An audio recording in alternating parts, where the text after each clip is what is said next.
Okay, students, so let us look at this question. The owner of an art shop conducts his business in the following manner. Every once in a while, he raises his price by X%. Then a while later, he reduces all the new prices by X%. After one such up-down cycle, the price of a painting decreased by rupees 441. After a second up-down cycle, the painting was sold for rupees 1944.81. What was the original price of the painting? देखो यार, अगर आप इसको option से करोगे तो काफी जल्दी कर पाओगे. By equation it is going to take a lot of time.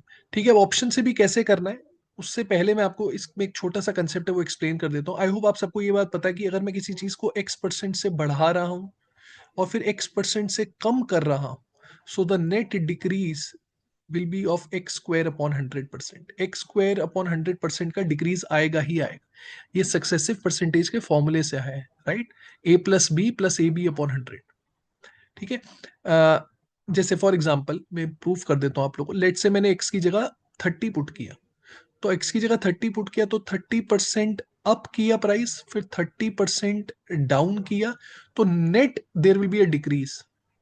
कितने परसेंट का? एक्स की जगह 30 पुट कर दे, 30 स्क्वायर अपॉन 100 मतलब 9% का डिक्रीज आएगा ही आएगा. अगर आप 30% प्राइस बढ़ा रहे हैं, 30% कम करें, तो 9% का डिक्रीज आएगा ही आएगा. ऐसे ही अगर मैं मान लो एक्स की जगह 40 पुट कर दूं, right, so 40% up then 40% down, there will be a net decrease of 40 square upon 100%, मतलब 16% का डिक्रीज आएगा ही आएगा. अगर आपको ये पता है स्टूडेंट्स, तो क्वेश्चन को सॉल्व करना बहुत आसान है.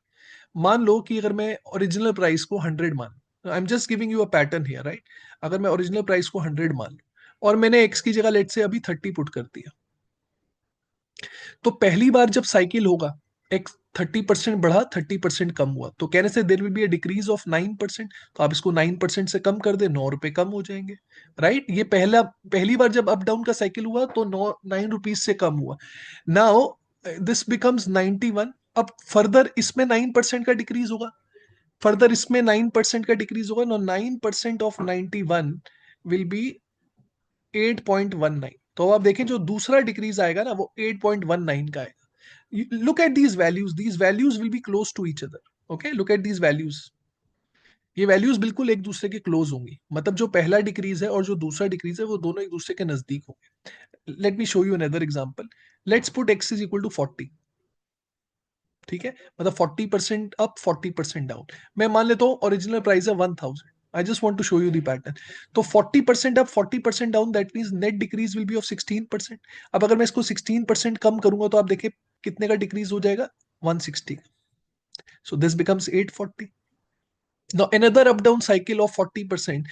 So again this will decrease by 16%. अब अगर आप इसको 16% निकालेंगे, 840 into 16 upon 100.